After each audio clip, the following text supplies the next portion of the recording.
Yan po, gawa na naman tayo ng ulam tanghalian na naman, manok at saka isda. Yan. Lagay ko muna yung manok. Una ginisa ko yung sibuyas, kamatis at saka patatas. Tapos nilagay ko yung pinirito ko na manok. Iprito kasi muna dito para hindi sila gusto nang kaagad direct.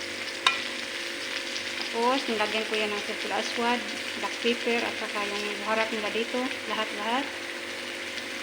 Tapos lagyan ko yan ng ito, yan o.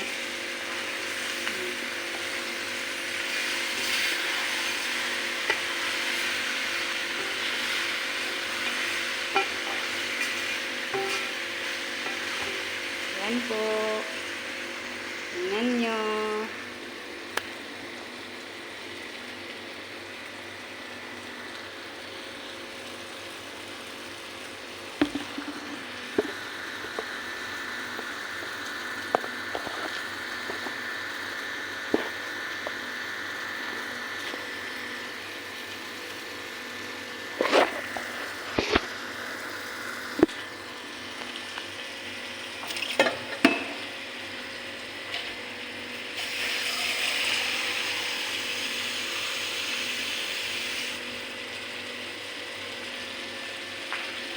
Yan, lagyan ko yung tubig.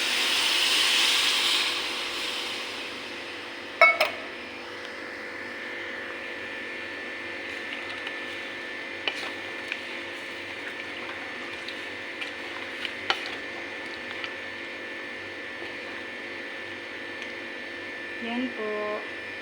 Kasi yung anak ng amo ko ba, yung anak niya, hindi kumakain ng isda. Yung amo ko kasi hindi din kumakain siya masyado ng manok, kaya magluto ako ng mamaya ng piniritong isda. Ganito dito. Amo ko kasi hindi yan kumakain ng isda manok eh. Yan, lagyan ko na yan ng tubig.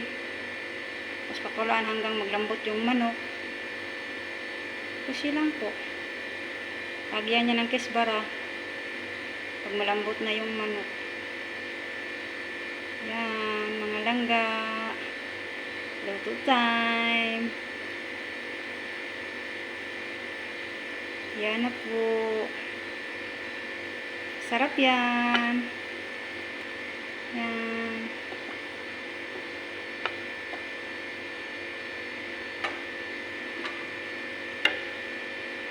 Yan mga langga. Salamat sa panonood. Bye-bye. Paki-like and share naman po. Saka paki-ano sa vlog ko.